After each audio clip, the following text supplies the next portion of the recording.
नमस्कार। पत्रिका टीवी के खास कार्यक्रम यूथ एंड सोल्जर में भविष्य की संभावनाओं में आपका स्वागत है। मैं हूं आपके साथ कृपाशंकर शर्मा। ये खास कार्यक्रम है हमारे देश के नौजवानों के लिए, वे नौजवान जो इंडियन आर्म्ड फोर्सेज यानी कि भारतीय सशस्त्र सेना में जाकर अपना करियर बनाना चाहते हैं। दोस्तों, आज का टॉपिक है कमीशन अधिकारी के रूप में भारतीय सशस्त्र सेनाओं में हम बात कर रहे हैं कि आखिरकार मेडिकल एंट्रियां कैसे होती हैं, मेडिकल डॉक्टर आप कैसे बनते हैं। इस विषय को लेकर आज का हमारा पूरा टॉपिक है। साथ ही कार्यक्रम में आप जानेंगे इस विषय से जुड़े आपके जहन में उठ रहे हर सवाल का जवाब। तो चलिए अब आपको रूबरू करवाता हूं हमारे खास मेहमान कर्नल RS भंडारी से, जो आपको बताएंगे कि आखिर कैसे बन सकते हैं आप सेना में कमीशन अधिकारी। साथ ही आपको बताएंगे कि मेडिकल ऑफिसर कैसे आप बन सकते हैं सेना में, और मेडिकल ऑफिसर भर्ती प्रक्रिया से जुड़ी तमाम जो जानकारियां हैं वो आपको इस आधे घंटे के अंदर इस पूरे कार्यक्रम में आपको मिल पाएंगी। सर, बहुत बहुत स्वागत है आपका पत्रिका टीवी में। दोस्तों, मैं आपको बता दूं कि कर्नल भंडारी सैनिक स्कूल चित्तौड़गढ़ से हैं और इसके साथ ही राष्ट्रीय रक्षा अकादमी से हैं। वे 33 साल सेना में विभिन्न पदों पर रह चुके हैं। इस दौरान वे प्रशिक्षण रेजिमेंट के कमांडिंग ऑफिसर और भर्ती निर्देशक भी वहां पर रहे हैं। जो भर्ती से संबंधित आता है उसी कैटेगरी में शामिल किया जाता है। वे अभी मार्गदर्शन, एडवाइजरी एंड कंसल्टेंसी सर्विसेज के संस्थापक हैं। आपको बता दें, ये करियर बिल्डिंग, सिक्योरिटी और फायर सेफ्टी आदि में काम करती है। इसी फील्ड में काफ़ी सालों से कर्नल साहब लगातार आगे बढ़ रहे हैं और युवाओं का मार्गदर्शन कर रहे हैं। कर्नल में युवाओं को सकारात्मक दृष्टिकोण के साथ प्रेरित करने, सलाह देने का जुनून है, जो युवाओं को आत्म खोज के मार्ग में पसंदीदा गंतव्य तक ले जाता है। इसी के साथ ही आज के इस कार्यक्रम की शुरुआत करेंगे। सबसे पहले जो सवाल है मैं शामिल करना चाहूंगा, भारतीय सशस्त्र सेनाओं में मेडिकल ऑफिसर बनने से जुड़ा आज का हमारे पूरे कार्यक्रम है। तो सर, पहला सवाल है कि क्या भारतीय सशस्त्र सेनाओं में भी मेडिकल लाइन में अधिकारी के रूप में सेवाएं दी जा सकते हैं? बेसिक्स क्वेश्चन से शुरुआत करते हैं। ये आम सीन होता है कि आप फौजी अफसर को हथियार के साथ देखते हैं, बट एक यूनिक सीन होता है जब आप एक डॉक्टर को हथियार और स्टेथोस्कोप के साथ देखते हैं। तो इसी में जुड़ा हुआ ये कहना चाहता हूँ कि आर्म फोर्सेस को लड़ाई हो या पीस का, शांति का समय हो, उस टाइम पे अपने पर्सनल एक्स-सर्विसमैन और डिपेंडेंट्स की देखभाल करने के लिए, हेल्थ इश्यूज़ की केयर करने के लिए उनको डॉक्टर्स की आवश्यकता होती है, नर्सेस की आवश्यकता होती है। इसके लिए आर्म फोर्सेस में हॉस्पिटल्स हैं, फील्ड एम्बुलेंसेस हैं, दूसरी मेडिकल यूनिट्स हैं और स्पेशलाइज्ड सेंटर्स भी होते हैं। ये बताना चाहूँगा कि आर्म फोर्सेस में एक होता है आर्म फोर्सेस मेडिकल सर्विसेज, जिसको शॉर्ट फॉर्म में कहेंगे हम AFMS जी। इसके अंदर ये ट्राई सर्विसेज ऑर्गेनाइजेशन है। इसके अंदर होता है आर्मी मेडिकल कोर, आर्मी जो कि आर्मी, नेवी और एयरफोर्स तीनों के लिए होता है। उसके बाद में होता है आपका आर्मी डेंटल कोर और आर्मी नर्सिंग सर्विसेज। इनका जो हेड है वो DG, director general arm forces medical services कहलाते हैं, और इनका जो कॉमन पूल में माना जाता है जी। पूरा जो AMC, आर्मी डेंटल कोर और army nursing, military nursing service, तीनों को कॉमन पूल में माना जाता है आर्मी, नेवी और एयरफोर्स के लिए जी। हर बार हम जब कार्यक्रम लेते हैं, कार्यक्रम के बाद में जब इसका प्रसारण होता है, सोशल मीडिया पर भी बहुत सारे सवाल जवाब इसमें आते हैं। जो दर्शक हैं, जो हमारे व्यूअर्स हैं, वो सवाल करते हैं। तो सर, उनके सवाल भी हर बार हम कोशिश करते हैं कि इस कार्यक्रम में शामिल हो। तो पिछली बार जो एपिसोड हुआ था उसमें जैसे भर्ती को लेकर बताया गया था, एक्सप्लेन आपकी तरफ से पूरा किया जाता है, सारी चीज़ें क्लियर की जाती हैं। ऐसे ही आज के सवाल में उन्हीं से जुड़ा हुआ जो सवाल है वो मैं कनेक्ट भी करना चाहूँगा। सवाल था कि भारतीय सशस्त्र सेनाओं में कैसे बने मेडिकल ऑफिसर। तो सर, इसमें आप प्रक्रिया जो है वो भी बताएं। पिछली बार कमेंट्स थे कि प्रक्रिया जो है वो पूरा विस्तार से उसका अगर एक्सप्लेन अगर आप कर पाते हैं तो उनको और ज़्यादा जानकारी मिलेगी। तो हमने पिछले एपिसोड में भी उसे शामिल किया था, तो प्रक्रिया भी आप बताएं। तो भी देखिए कि आर्मी में, आर्म फोर्सेस में मेडिकल ऑफिसर बनने के लिए एक तो है आप AFMC, arm forces medical college Poona, जो कि इंडिया के अंदर टॉप 10-15 मेडिकल कॉलेजेस में आता है, उससे आपको शॉर्ट सर्विस कमीशन या परमानेंट कमीशन मिल सकता है। दूसरा है कि आप शॉर्ट सर्विस कमीशन एंट्री में आए, और थर्ड है कि आप अंदर रहते हुए ही जब आपने शॉर्ट सर्विस कमीशन ले लिया है उसके बाद में आपको डिपार्टमेंटल कमीशन, परमानेंट कमीशन मिल सकता है। सर इसके साथ में एक और सवाल मैं इससे जुड़ा हुआ लेना चाहूँगा। सर 3 कैटेगरी जो है आपने बताई है, सबसे पहले आप इसमें से एसएससी या फिर परमानेंट कमीशन जिसका ये भी आपने जिक्र किया, दर्शकों को वो समझाएं। तो पहले अपन ले लेते हैं परमानेंट कमीशन और short service commission armed forces medical college के अंदर। ये पूना में है और इसमें 50% जो स्टूडेंट्स हैं कैडेट, वहाँ पे भी कैडेट्स ही कहलाते हैं, उनको परमानेंट कमीशन मिलता है। और जैसे मैंने समझाया कि इंटरचेंजेबिलिटी है आर्मी, नेवी और एयरफोर्स में। इनकी जो उम्र है वो 17 से 22 साल के अंदर ये एंट्री कर सकते हैं 10+2 PCB, और इनके जो मार्क्स हैं वो 60% इन्होंने एग्रीगेट स्कोर किए होने चाहिए और किसी भी सब्जेक्ट में 50% से कम नहीं होने चाहिए। इनके लिए इंग्लिश में भी 50% मार्क्स ज़रूरी है, मैथ्स 10th में ज़रूरी है। और अगर आपने BSc किया हुआ है तो आप 24 साल की उम्र तक इसमें आ सकते हैं। अच्छा, इसमें एक बहुत इम्पॉर्टेंट बात है कि कोई भी चाहे आप BSc हैं या 10+2 हैं, आप फर्स्ट अटैम्प्ट में आप वो एग्ज़ामिनेशन क्वालिफाई किया होना चाहिए। और टोटल वैकेंसीज जो आर्म फोर्सेस मेडिकल कॉलेज में होती है वो 150 होती है, 150, और इनमें से जो 30 मैक्सिमम गर्ल्स के लिए रहती हैं, और ये रिटन एग्ज़ाम के थ्रू होता है और इंटरव्यू के थ्रू जरिए होता है। और 10 सीटें इसमें SC ST के लिए रिजर्व हैं जी। जो शॉर्ट लिस्टेड किए जाते हैं उनको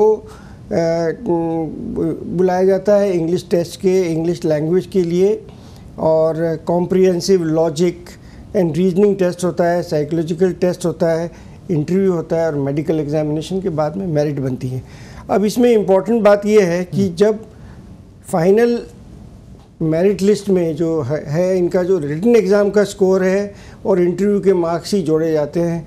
जो पैट है, जो कि साइकोलॉजिकल असेसमेंट टेस्ट है, उसके मार्क्स नहीं जोड़े जाते हैं, वो क्वालिफाइंग एग्जामिनेशन होता है जी। इनको आर्मी मेडिकल कोर में कमीशन लेना आवश्यक है, ये बात आप नोट करें। और इसके अंदर ये है कि आपको जो वैकेंसी है वो मेरिट कम उसके ऑप्शन, आपने ऑप्शन आर्मी का दिया है, नेवी का, एयरफोर्स का दिया है, उसके बेसिस पे किया जाता है।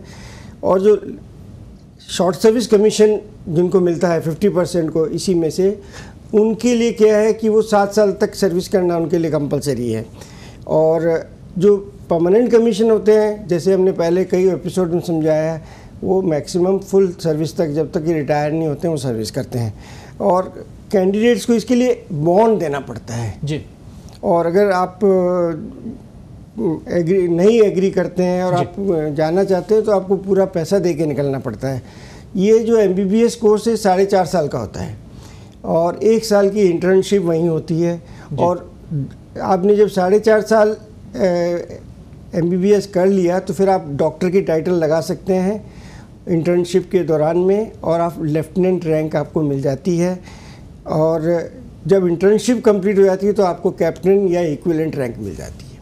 तो ये है पूरा AFMC प्रक्रिया जो है दर्शकों के लिए बहुत महत्वपूर्ण है। यूथ बहुत से जुड़े हुए हैं, युवा बहुत से जुड़े हुए हैं, हर बार इस एपिसोड का इंतजार करते हैं, इस कार्यक्रम का इंतजार करते हैं। और देखिए पूरे देश में ही सेना भर्ती को लेकर जो जुनून है, जो उत्साह है, वो देखते ही बनता है। तो ऐसे में युवाओं को सटीक जानकारी कहाँ से मिले, उसके लिए प्लेटफॉर्म उनके लिए बहुत कारगर साबित हो रहा है। और यही कारण है कि कमेंट्स में हमें बार बार इस पूरे कार्यक्रम के लिए बधाइयाँ मिलती हैं, शुभकामनाएं मिलती हैं, ताकि आगे से आगे हमें भी वो उत्साह बढ़ता है, आपके लिए वो जानकारियाँ हम जुटा पाते हैं। सर, आप इस पूरी प्रक्रिया की बात कर रहे थे, शॉर्ट सर्विस कमीशन के बारे में ही हम बात करें तो सर इसमें आवेदन प्रक्रिया क्या है, इसमें आवेदन कैसे कर सकते हैं?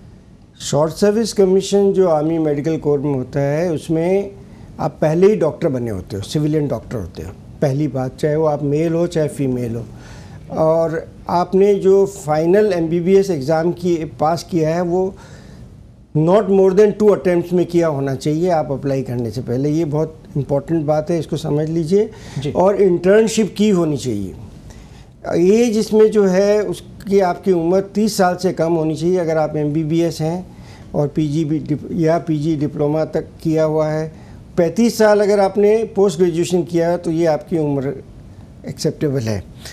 इसमें नीट जो का पीजी नीट का जो एग्ज़ामिनेशन है उसको यूटिलाइज़ किया, उसका स्कोर या रैंकिंग को यूटिलाइज़ किया जाता है शॉर्ट लिस्टिंग के लिए जी। अब जो जिनको पीजी किया है, डिप्लोमा या पीजी डिग्री है या सुपर स्पेशलिस्ट है, डिग्री कर रखी है, तो उनको ये एग्जेम्प्टेड है, ये चीज़ उनके लिए इस्तेमाल नहीं होती है।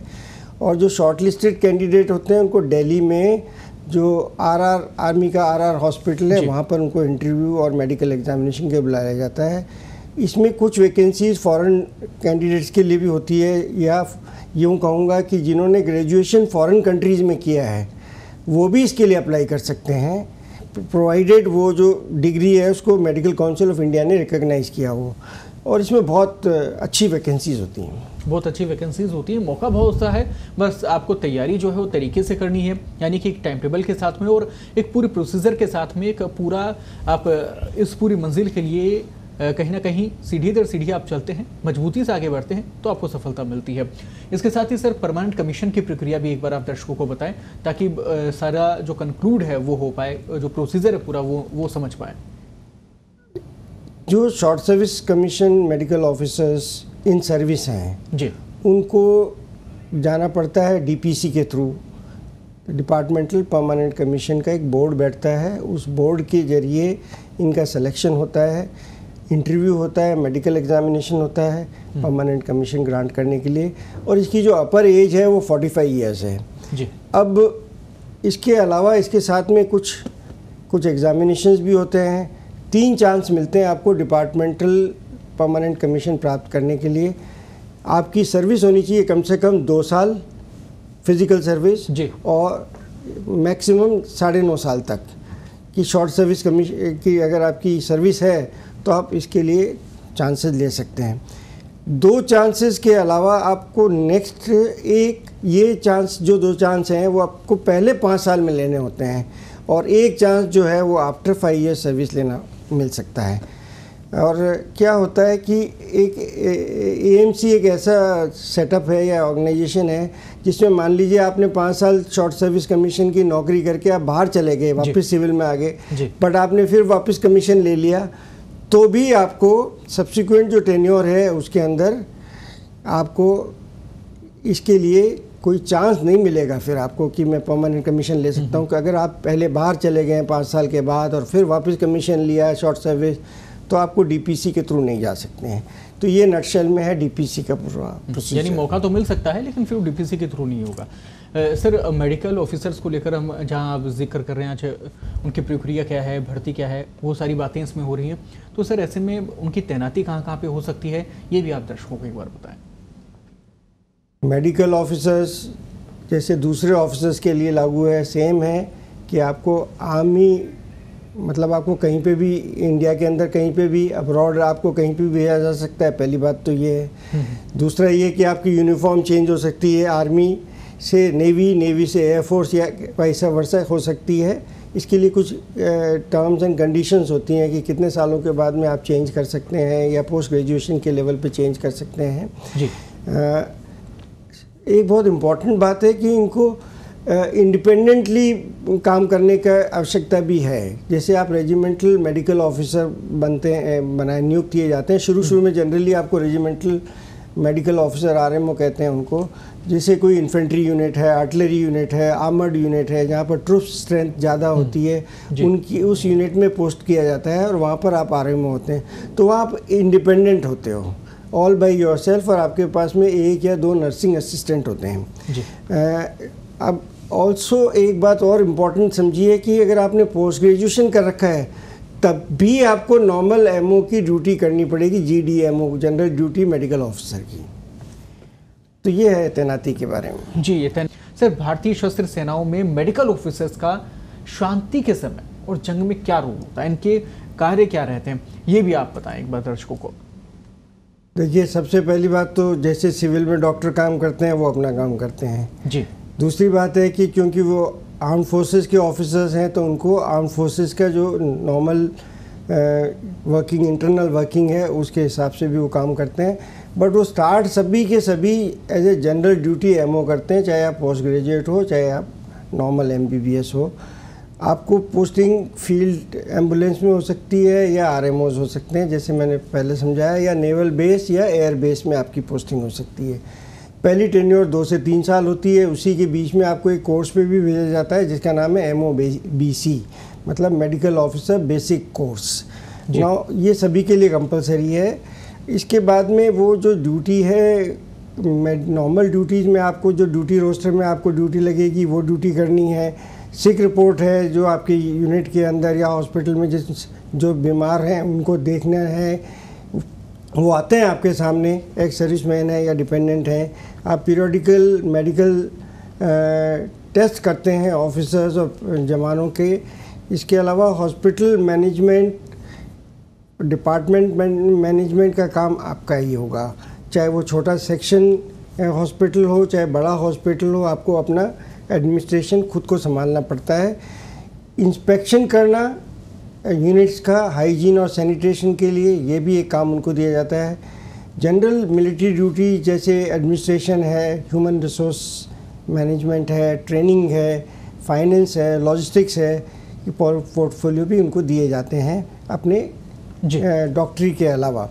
वॉर के टाइम पे जो रेजिमेंटल मेडिकल ऑफिसर्स होते हैं, जो इन्फेंट्री के साथ हैं, आर्टिलरी के साथ हैं, ख़ास तौर से मैं कहना चाहूँगा इन्फेंट्री के साथ जो होते हैं वो बहुत आगे जाते हैं। बटालियन हेडक्वार्टर के पास में वो एक मेडिकल एड पोस्ट इस्टेब्लिश करते हैं और पीस टाइम पे MI रूम इस्टेब्लिश करते हैं, और जो बैटल कैजुअल्टीज जो इमीडिएट आती है उनको उसी स्थान पे पहले इनिशियल हैंडलिंग किया जाता है, जो भी उनको स्टेबलाइज किया जाता है, और उसके बाद में कैजुअल्टीज़ को वो पीछे कैजुअल्टी इवैक्यूएशन के जो मेथड्स ले डाउन है आर्म फोर्सेस में, उनको पीछे भेजते हैं। तो ये इनका बहुत बड़ा काम है। बाकी जनरल टाइम पे ये अच्छे हॉस्पिटल्स, बड़े हॉस्पिटल्स हैं, उसमें इनकी पोस्टिंग्स होती हैं और वहाँ पर अपना स्पेशलाइजेशन के हिसाब से अपना काम करते हैं। ना मैं ये कहना चाहूँगा 2 इम्पॉर्टेंट बातें हैं कि आर्म फोर्सेस के जो मेडिकल ऑफिसर्स हैं वो एक्चुअली डॉक्टर की तरह सोचते हैं, बिजनेसमैन की तरह नहीं सोचते हैं। बिल्कुल सही बात। और दूसरी बात ये कि वो किसी कंपटीशन के, अनएथिकल कंपटीशन के प्रेशर में नहीं आते हैं और अनएथिकल प्रैक्टिसेस करने का उनको मौका ही नहीं मिलता और करना भी नहीं चाहते, क्योंकि बहुत साफ सिस्टम है इंटरनल। बिल्कुल, देश सेवा से बड़ा कोई मौका नहीं होता और वो मौका उन्हें मिल चुका होता है। सिंपल सी बात है, अगर आप सिर्फ कैबिन की नौकरी करना चाहते हैं, वाइट कॉलर नौकरी, कैबिन वाली नौकरी, तो फिर आपके लिए नहीं है आर्मी में ये भर्ती। अगर आप चाहते हैं देश के लिए, आपके दिल में जज्बा है, आपने डिग्री ले ली है और आप चाहते हैं देश सेवा करने का एक अपना नज़रिया है, इंसानियत की सेवा भी आप कर रहे हैं, तो ऐसे में फिर आप आर्मी के लिए जाते हैं, जहां पर आपको बहुत सारी चुनौतियां भी मिलती हैं। उन चुनौतियों को आपको पार करना है, फिर आप एक मेडिकल ऑफिसर के रूप में कंप्लीट अपनी जो सेवाएं हैं वो दे पाते हैं। इसके साथ ही सर लगातार हम जो सवाल इससे जुड़े हुए इसमें कंटिन्यू शामिल किए जा रहे हैं, तो कार्यकाल कितना होता है, अलग अलग इसके क्या प्रावधान है, ये भी एक बार आप बताइए दर्शकों को। जब तक कार्यकाल का सवाल है शॉर्ट सर्विस कमीशन ऑफिसर्स का, तो उसमें क्या है, 2 सिचुएशंस होती हैं। या तो आप फ्रेश कैंडिडेट हैं या आप एक्स AMC के कैंडिडेट हैं, आर्मी मेडिकल कोर में पहले रह चुके हैं। अगर आप पहले रह चुके हैं, पहले कमीशन शॉर्ट सर्विस रहे हैं, तो उनके लिए टर्म्स एंड कंडीशंस डिफरेंट है, वो अपन यहाँ पर डिस्कस करने की आवश्यकता नहीं है, क्योंकि ये ज़्यादातर हम लोग फ्रेश कैंडिडेट्स की बातें कर रहे हैं। तो फ्रेश कैंडिडेट के लिए जो शॉर्ट सर्विस कमीशन है वो 14 साल का होता है। पहला 5 साल, फिर बाद में उनको 9 साल का एक्सटेंशन मिलता है। 9 में एक्सटेंशन 2 पार्ट में मिलता है, 5+4 का, डिपेंडिंग कि आपने ऑप्ट किया है और वैकेंसीज़ की अवेलेबिलिटी है और आप हर तरीके से फिट हैं। जी, ज्वाइनिंग के समय की बात की जाए सर, तो ज्वाइनिंग के समय क्या पद इनको दिया जाता है, आगे पदोन्नति और रैंक निर्धारण की प्रक्रिया क्या है, ये भी आप दर्शकों से साझा करें जानकारी। पहले कमीशन होता है कैप्टन रैंक में या इक्विवेलेंट, आर्मी नेवी एयरफोर्स की रैंक। उसके बाद 4 साल की सर्विस के बाद में आप मेजर या इक्विवेलेंट रैंक में पदोन्नति हो जाएगी आपकी। जी। ये टाइम स्केल होता है। उसके बाद में आप लेफ्टिनेंट कर्नल या इक्विवेलेंट रैंक प्राप्त करते हैं 11 साल की फिज़िकल सर्विस कंप्लीट करने के बाद, और कर्नल बनते हैं आप करीब 18 से 20 साल की सर्विस के अंदर। पहले आप टाइम स्केल बनते हैं, फिर आपको कर्नल सिलेक्शन ग्रेड से और लेफ्टिनेंट जनरल तक आप पहुंच सकते हैं। आर्मी, नेवी, एयरफोर्स की इक्विवेलेंट रैंक्स में highest rank army medical corps के अंदर मेडिकल ऑफिसर्स के लिए लेफ्टिनेंट जनरल है। ये हाईएस्ट रैंक हो गई। तो रैंक क्या क्या रही, ये सवाल आपके जहन में अगर उठ रहा था तो उसका जवाब अब आपको मिल चुका है। सर, एक और सवाल मैं इसमें शामिल करना चाहूँगा, क्या short service commission medical officer को एंटीडेट सीनियरिटी मिलती है? बिल्कुल बिल्कुल मिलती है, उनको एंटीडेट सीनियरिटी मिलेगी। ये डिसीजन लिया जाता है director general armed forces medical services द्वारा जी, कि आपने सिविल हॉस्पिटल में कितना काम किया है या इसका रिकग्निशन क्या है, एडिशनल आपके मेडिकल क्वालिफिकेशंस क्या रहे हैं जॉइनिंग से पहले। अगर आप पीजी है तो आपको 3 साल की एंटीडेट सीनियरिटी मिलेगी। अगर आपने पीजी डिप्लोमा किया हुआ है जो रिकग्नाइज्ड है by the medical council of India, आपको 2 साल का एंटीडेट मिलेगा। और अगर आपने हाउस जॉब की है तो आपको 6 महीने का मिलेगा, अगर कोई रिकॉग्नाइज हॉस्पिटल या उसमें आपने किया है तो। अगर आपने हाउस जॉब भी किया है और साथ में आप पीजी हैं तो मैक्सिमम आपको 42 मंथ्स का एंटीडेट सीनियरिटी मिल सकता है। सर, इनकी ट्रेनिंग की बात हम करें तो ट्रेनिंग अन्य कमीशन अधिकारी की ट्रेनिंग में और इनके ट्रेनिंग में क्या कोई अंतर है, कोई डिफरेंस किया जाता है? बहुत अच्छा सवाल है कि सबसे पहले तो जैसे मैंने पहले शुरू में बताया कि एक जो मेडिकल ऑफिसर होता है वो कमीशन ऑफिसर भी है और साथ में डॉक्टर भी हैं, तो उनकी ट्रेनिंग दोनों चीज़ों की होनी चाहिए। तो ये दोनों चीज़ें प्रोफेशनल अपने तरीके से चलती है। जो उनके लिए हर एक स्टेज के ऊपर कोर्सेज़ होते हैं वो कोर्सेज़ अटेंड करते हैं। उसमें कुछ लीडरशिप कोर्सेज़ हैं, जूनियर लीडरशिप कोर्सेज़ है, सीनियर लीडर जिसको सीनियर ऑफिसर्स कोर्स कहा जाता है। उसके बाद में और हायर कोर्सेज़ भी होते हैं, right up to the National Defence College तक का के कोर्सेज़ में वो जा सकते हैं जी। अब वो क्या होता है कि एक चीज़ याद रखिए कि सबसे पहले उनको ट्रेनिंग जो इम्पोर्टेंट है कि वो लर्न करते हैं कि मिलिट्री मेडिसिन क्या है। मिलिट्री मेडिसिन एयरफोर्स के लिए अलग, नेवी के लिए अलग या आर्मी के लिए अलग, और किस सर्कमस्टांसेस में उनको वो इलाज या ट्रीटमेंट देना पड़ता है, तो ये ट्रेनिंग भी उनको दी जाती है। अच्छा, याद रखें कि AFMC एक मेडिकल कॉलेज है जी, वो कोई मिलिट्री एकेडमी नहीं है, बिल्कुल। NDA की तरह, IMA की तरह, OTA की तरह नहीं है। तो वहाँ पर कोई आपको वेपन ट्रेनिंग नहीं कराता है, बट आपको PT होती है, गेम्स होते हैं और NCC की ट्रेनिंग होती है, जिसमें जैसे आम NCC के स्टूडेंट को दूसरे कॉलेजेस में जो महत्व दिया जाता है उधर भी दिया जाता है। आपको जब ज्वाइन कर लिया उसके बाद में आपका ओरिएंटेशन ट्रेनिंग की जाती है, लाइफ आर्म्ड फोर्सेस में कैसी है, आपको बेसिक वेपन ट्रेनिंग सिखाई जाती है, बेसिक टैक्टिक्स सिखाई जाती है।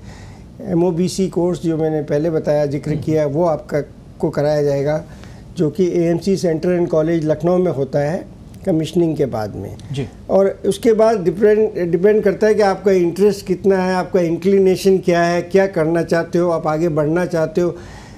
मैं आपको ये बताना चाहूँगा कि ज़्यादातर डॉक्टर्स जो RMO होते हैं यूनिट्स के अंदर, उस यूनिट के का जो मुख्य काम है उसके, जैसे मैं आर्टिलरी का हूँ और मेरे साथ आर्टिलरी यूनिट में जो डॉक्टर्स थे, जैसे मैं काम करता था एज एन ऑफिसर, उन्होंने कई काम मेरे सीख लिए और हमारी तरह वो आर्टिलरी की शूटिंग करने लग गए, उसी तरह से हथियारों का इस्तेमाल करने लग गए। तो इट ऑल डिपेंड्स कि आपका इंटरेस्ट कितना है, आप कितना और जानना चाहते हैं। और आर्म फोर्सेस में जो सबसे इम्पोर्टेंट आर्म फोर्सेस का एम होता है कि आपको अच्छा डॉक्टर बनाना। सबसे बड़ी बात है कि अंदर रहते हुए आप मतलब फिजिकल ट्रेनिंग उतनी महत्व नहीं रखती हमारे लिए, ये महत्व रखता है कि आप अच्छे डॉक्टर, फौजी डॉक्टर बने और आपकी फाइटिंग एबिलिटीज़ जो हैं उसका महत्व इम्पॉर्टेंट इसलिए हो जाता है कि अगर आपको सेल्फ डिफेंस करना है, इसलिए आपको हथियार चलाना भी आना चाहिए।